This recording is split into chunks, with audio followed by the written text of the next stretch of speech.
कान्हा, तुझे ख्वाबों में पाकर दिल खो ही जाता है। खुद को कितना भी रोक लूं, प्यार हो ही जाता है।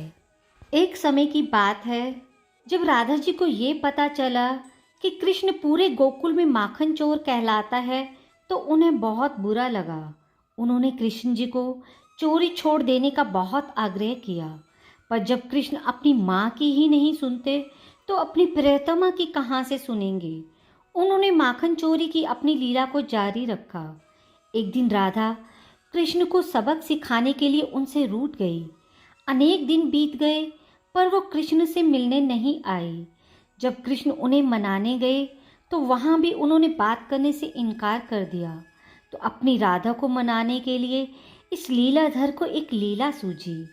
ब्रज में लीला गोदने वाली स्त्री को लालीहारन कहा जाता है। तो कृष्ण घूंघट ओढ़कर एक लालीहारन का भेष बनाकर बरसाने की गलियों में पुकार करते हुए घूमने लगे। जब वो बरसाने राधा रानी की ऊंची अटरिया के नीचे आए तो आवाज़ देने लगे, मैं दूर गांव से आई हूँ, देख तुम्हारी ऊंची अटारी, दीदार की मैं प्यासी, दर्शन दो वृषभान दुलारी, हाथ जोड़ विनती करूँ, अर्ज मान लो हमारी, आपके गलिन गुहार करूँ, लील्या गुदवालो प्यारी।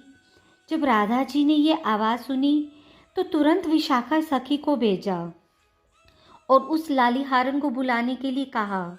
घूंघट में अपने मुंह को छिपाते हुए कृष्ण राधा जी के सामने पहुँचे और उनका हाथ पकड़कर बोले कि कहो सुकुमारी, तुम्हारे हाथ पे किसका नाम लिखूं? तो राधा जी ने उत्तर दिया कि केवल हाथ पर नहीं, मुझे तो पूरे अंग पर लीलिया गुदवाना है। और क्या लिखवाना है?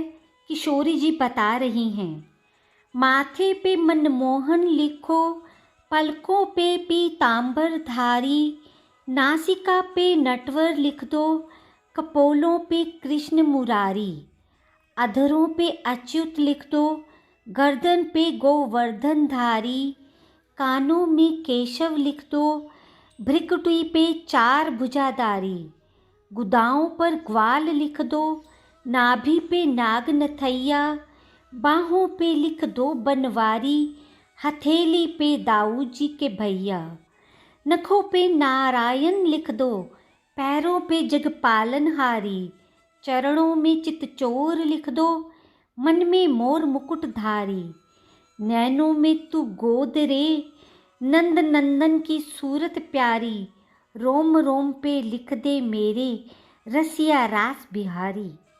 जब ठाकुर जी ने सुना कि राधा अपने रोम रोम पर मेरा नाम लिखवाना चाहती है तो खुशी से बौरा गए प्रभु।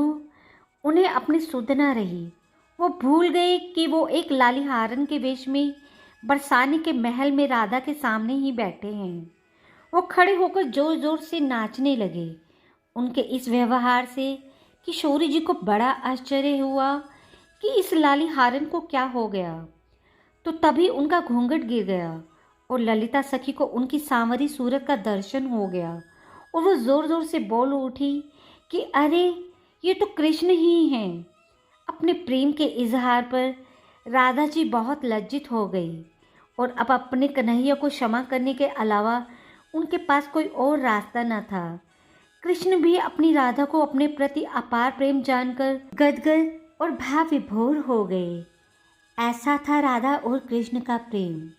एक बार प्यार से बोलिए, राधे राधे। राधा कृष्ण ही प्रेम की सबसे अच्छी परिभाषा है। बिना कहे जो समझ में आ जाए, प्रेम ऐसी भाषा है। ऐसी ही भक्तिपूर्ण और ज्ञानवर्धक कहानियों को और सुनने के लिए मेरे चैनल को सब्सक्राइब और वीडियो को लाइक करना ना भूलिएगा और अपनी प्रतिक्रिया कृपया नीचे कमेंट बॉक्स में दें।